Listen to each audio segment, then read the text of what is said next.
नमस्कार, मैं वरुण कुमार। आज बुधवार है, रात के 10 बज चुके हैं। आप देख रहे हैं अपना पसंदीदा कार्यक्रम मनी टाइम, जहां हम बताएंगे वो सभी बड़ी खबरें जो डालती हैं आपकी जेब, आपकी ज़िंदगी पर असर। पहली खबर सुनकर आप खुश हो जाएंगे, क्योंकि कार स्कूटर हो सकते हैं सस्ते, 2 से 3% घटेगी ऑनरशिप कॉस्ट। स्टील और प्लास्टिक जैसे कच्चे माल के आयात पर हाल ही में इंपोर्ट ड्यूटी घटाने के सरकार के फैसले से देश में स्टील और प्लास्टिक की कीमतों में 10% तक कमी आएगी। इससे ऑटो कंपनियों की निर्माण लागत भी घटेगी। इस घटी लागत का फायदा कंपनियां अपने ग्राहकों को भी दे सकती हैं। ब्रोकरेज फर्म नोमुरा का कहना है कि पेट्रोल और डीजल पर हाल ही में कम हुई एक्साइज ड्यूटी से ऑटोमोबाइल्स के ऑनरशिप कॉस्ट में 2 से 3% की कमी आएगी। नोमुरा ने यह भी कहा कि महंगाई रोकने के लिए सरकार के हाल ही में उठाए गए कदमों से ऑटो कंपनियों को फायदा होगा और उनके शेयरों में उछाल भी देखने को मिल सकता है। महंगाई की मार कर रही है सरकार के सभी प्रयासों को बेकार। कैसे, आइए जानते हैं। सरकार के तमाम प्रयासों के बावजूद महंगाई थमने का नाम नहीं ले रही है। एक तरफ जहां एलपीजी सिलेंडर के दाम 1000 रुपये के पार निकल गए हैं, वहीं अब हरी सब्जियों के दाम आसमान पर पहुंचने से आम आदमी का जीना मुहाल हो गया है। बम्बई, पुणे और गोवा समेत देश के कई शहरों में इन दिनों टमाटर का भाव 100 रुपये प्रति किलो के पार पहुंच गया है। टमाटर और सब्जियों के दाम बढ़ने से लोगों का मंथली बजट बिगड़ गया है। अन्य राज्यों में भी हरी सब्जियां 40 से 50% तक महंगी हो गई हैं। कहा जा रहा है कि सप्लाई में कमी और अनप्रिडिक्टेबल मौसम के चलते देश भर में टमाटर और सब्जियों की कीमतें बहुत ज़्यादा बढ़ रही हैं। और आप 100 रुपये से शुरू कर सकते हैं गोल्ड में निवेश। फोन पे ने लॉन्च किया गोल्ड SIP। फोन पे ने एक सिस्टमैटिक इन्वेस्टमेंट प्लान लॉन्च किया है। इसके तहत यूजर्स हर महीना एक निश्चित धनराशि 24 कैरेट प्योरिटी वाले गोल्ड में निवेश कर सकते हैं। इस सोने को फोन पे के पार्टनर्स MMTC, PAMP और सेफ गोल्ड के रखरखाव वाले इंश्योर्ड बैंक ग्रेड लॉकर्स में जमा किया जाएगा। फोन पे पर गोल्ड SIP शुरू करने का फायदा इसमें मिल रही UPI की सुविधा है। यूजर को केवल गोल्ड प्रोवाइडर सेलेक्ट करना है, मंथली इन्वेस्टमेंट की जाने वाली राशि का उल्लेख करना है और UPI पिन के साथ इसकी पुष्टि करनी है। गोल्ड SIP शुरू करना एक बार की झंझट मुक्त प्रक्रिया है और इसके बाद सभी निवेश ऑटोमेटिक होंगे। आप जब चाहें इस सोने को बेच सकते हैं और सीधे अपने बैंक खाते में इसका पैसा ले सकते हैं। गोल्ड SIP के जरिए यूजर्स न्यूनतम 100 रुपये महीने के साथ 24 कैरेट गोल्ड में निवेश शुरू कर सकते हैं। जल्द ही आप अपनी बीमा कंपनी से खरीद पाएंगे हेल्थ इंश्योरेंस। IRDAI कर रहा है इस पर विचार। Insurance regulator IRDAI life insurance कंपनियों को देश में हेल्थ इंश्योरेंस बेचने की अनुमति देने पर विचार कर रहा है। ऐसी खबरें हैं कि इस तरह की मंजूरी मिलने के बाद लाइफ इंश्योरेंस कंपनियां विभिन्न लाइफ इंश्योरेंस पॉलिसी के साथ हेल्थ इंश्योरेंस को क्लब कर नए तरह के प्लान भी पेश कर सकती हैं। हेल्थ इंश्योरेंस मार्केट में लाइफ इंश्योरेंस कंपनियों के आने से बाजार में प्रतिस्पर्धा बढ़ेगी, जिससे हेल्थ प्लान कम प्रीमियम पर उपलब्ध हो सकते हैं। IRDAI के इस कदम से ग्राहकों को भी फायदा होगा। रोजगार के मोर्चे पर आ रही है अच्छी खबर। ESIC योजना से मार्च में जुड़े 14 लाख नए सदस्य। कर्मचारी राज्य बीमा निगम यानी ESIC की सामाजिक सुरक्षा योजना में मार्च 2022 में लगभग 14 लाख से ज्यादा नए सदस्य शामिल हुए, जब से इससे पिछले महीने में ये आंकड़ा 12,70,000 था।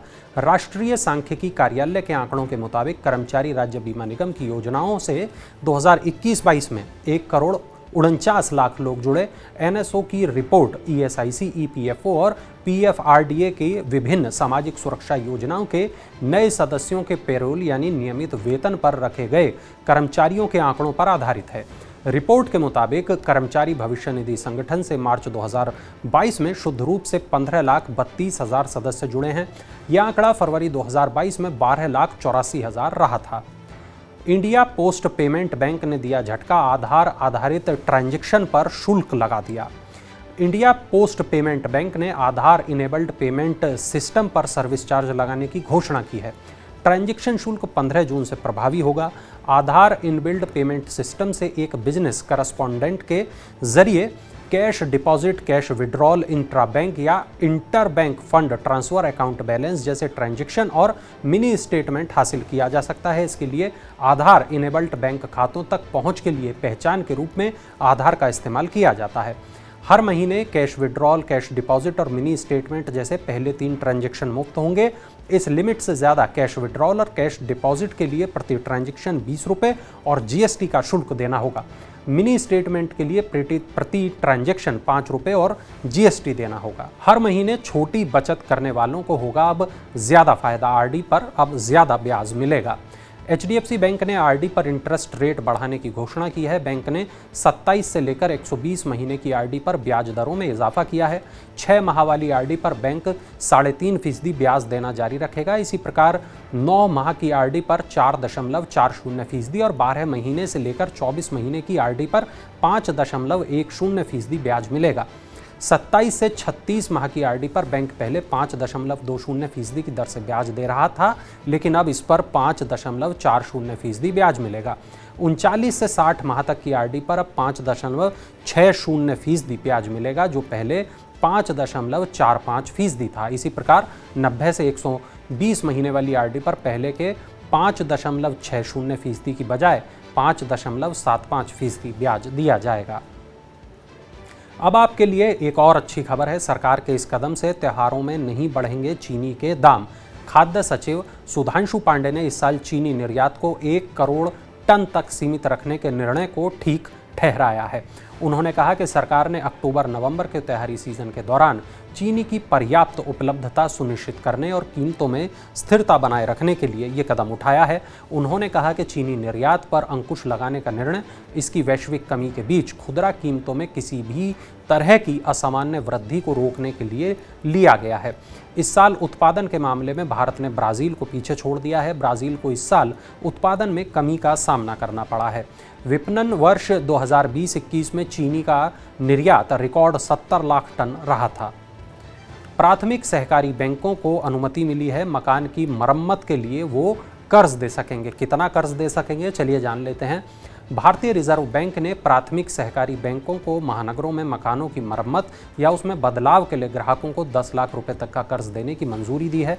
इससे पहले ऐसे बैंकों के लिए मकान मरम्मत या उसमें बदलाव को लेकर कर्ज सीमा में संशोधन सितंबर 2013 में किया गया था। इसके तहत वे ग्रामीण और छोटे कस्बों में 2 लाख रुपए तथा शहरी क्षेत्रों में 5 लाख रुपए तक का कर्ज दे सकते थे। आरबीआई ने प्राथमिक शहरी सहकारी बैंकों के लिए जारी परिपत्र में कहा कि ऐसे कर्ज की सीमा बढ़ाकर 10 लाख रुपए कर दी गई है। 10 लाख रुपए की सीमा उन शहरों और केंद्रों में है जहां आबादी 10 लाख या उससे ज़्यादा है। अन्य केंद्रों के लिए ये सीमा 6 लाख रुपए होगी। घर महंगे हो गए हैं। जनवरी और मार्च के दौरान बढ़ गए हैं घरों के दाम। कितने बढ़े हैं, चलिए मैं बताता हूं आपको। इस साल जनवरी मार्च के दौरान सभी 8 प्रमुख शहरों में घरों की कीमतों में 11% का उछाल दर्ज किया गया। क्रेडाई और कोलियर्स की रिपोर्ट में कहा गया कि कंस्ट्रक्शन मटेरियल की कॉस्ट बढ़ने से घरों के दाम बढ़े हैं। लंबी मंदी के बाद इस साल जनवरी मार्च में वार्षिक आधार पर रिहायशी संपत्ति के दाम औसत रूप से 4% बढ़े हैं। देश के प्रमुख 8 शहरों में सबसे ज़्यादा मूल्य वृद्धि दिल्ली में हुई है। यहाँ घरों के दाम 11% बढ़े हैं। हैदराबाद में 9%, अहमदाबाद में 8%, कोलकाता में 6%, पुणे में 3% बढ़े हैं। बेंगलुरु, चेन्नई और मुंबई में घरों की कीमत 1% तक बढ़ी है। आईपीओ अपडेट्स पर चलिए अब नज़र डालते हैं। क्रिकेटर विराट कोहली के निवेश वाली डिजिट इंश्योरेंस की आईपीओ के जरिए 4000 करोड़ रुपए जुटाने की योजना है। विराट कोहली इस कंपनी के ब्रांड एम्बेसडर भी हैं। डिजिट इस साल सितंबर तक सेबी के पास दस्तावेज जमा करा सकती है और जनवरी तक इसके शेयर स्टॉक मार्केट में लिस्ट हो सकते हैं। तो ये थी आज की तमाम बड़ी खबरें, वो खबरें जो डालती हैं आपकी जेब पर असर, आपकी ज़िंदगी पर असर। ऐसी ही तमाम बड़ी खबरों के लिए आप देखते रहें मनी टाइम और देखते रहें मनी 9। चलते चलते देखिए खास इन्फोग्राफिक।